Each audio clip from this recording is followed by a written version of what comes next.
Well, thank you for joining us today. I'm down here for a couple different reasons. The first, to keep my promise. I've been to the border numerous times. I've been to El Paso. I came here in March 2021. We've watched, after the Biden administration took office, changing the policies, creating a real challenge for our border agents. I promised them if we won the majority, we'd make sure that we did everything we could to secure this border. I wanted to keep that promise and come back and spend time with them today. You know, just in the last 2 years, I've been to the border numerous times, but I've been to El Paso more than President Biden has been to the border any place in his 40 years of elected office. I think it'd be important for him to come see what his policies are doing and the damage that it's doing to our country. You know, it's an honor to be here with the agents. We just spent time with them.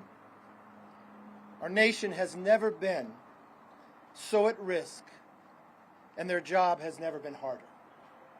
Those brave men and women risk their lives every day to protect the American citizens from the consequences of illegal border crossings. Together we bear witness to the worst border crisis in the U.S. history. There has been more than 4 million illegal border crossings since Joe Biden has taken office.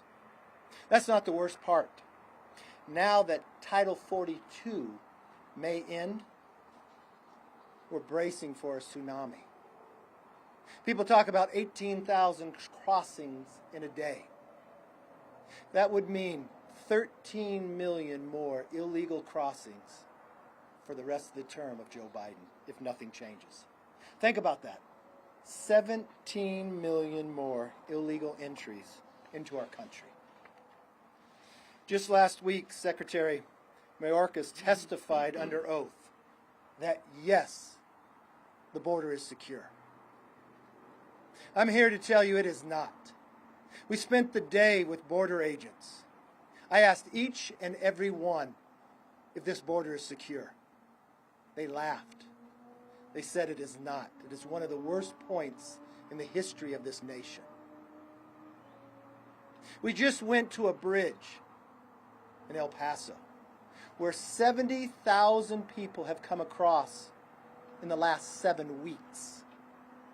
And the Secretary of Homeland thinks this border is secure. For the last 2 years, President Joe Biden and the Democrats running Congress has pushed open border policies and waged baseless attacks on our border agents. The actions of this administration have empowered cartels, drug smugglers, human traffickers, and terrorist organizations all around the world. Just last week, U.S. Customs and Border agents off the coast of Puerto Rico came under fire in the line of duty. One agent was fatally shot, while 2 other agents were wounded. In March 2021, we came down after the new administration had lifted those policies. We visited the border. I warned, having learned from the Border Patrol agents, of the suspects on the terrorist watch list that were coming across. The amount of fentanyl that they hadn't seen in the past now coming across. We held a press conference. We advised not just America, but to the members of Congress. Members of the Democratic Congress said I was lying, that there weren't people on the terrorist watch list. Congressman Gallegos said that, who sits on armed services. Since that time period, more than 107 terrorist suspects have been apprehended crossing this border. Fentanyl is poisoning and killing Americans in every single community. Americans have died from overdoses. Secretary Mayorkas would like you to believe that the people committing these crimes are just in the search of a better life.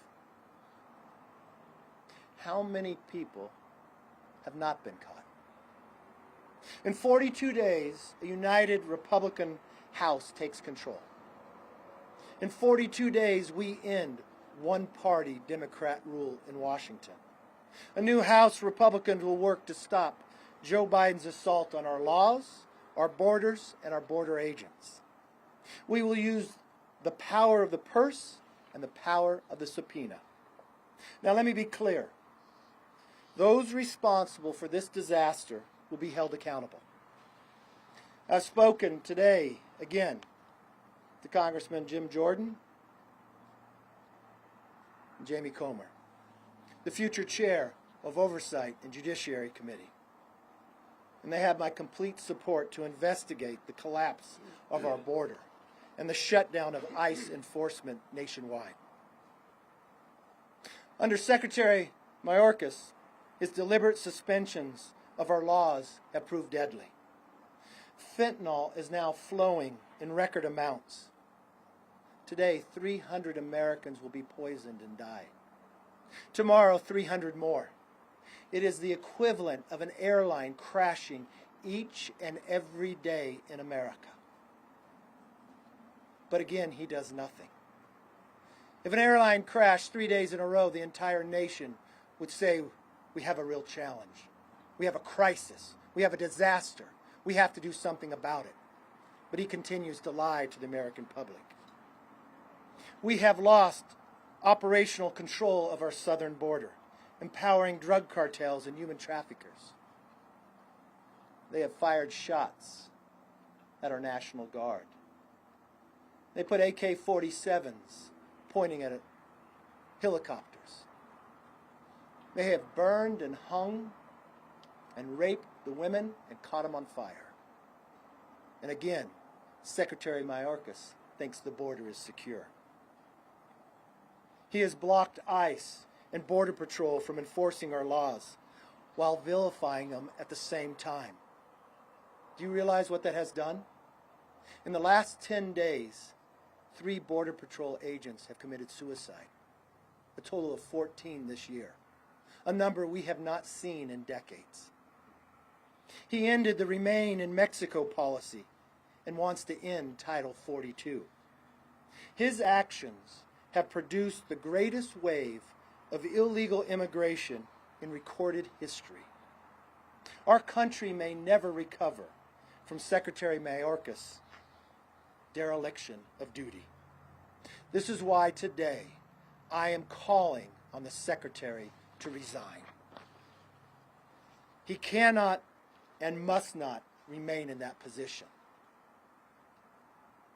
If Secretary Mayorkas does not resign, House Republicans will investigate every order, every action, and every failure will determine whether we can begin impeachment inquiry. If Secretary Mayorkas was in charge of any company, he would have been fired by now for the failures of what he has caused. The American public deserve more, deserve better, and expect more within their government. Enough is enough.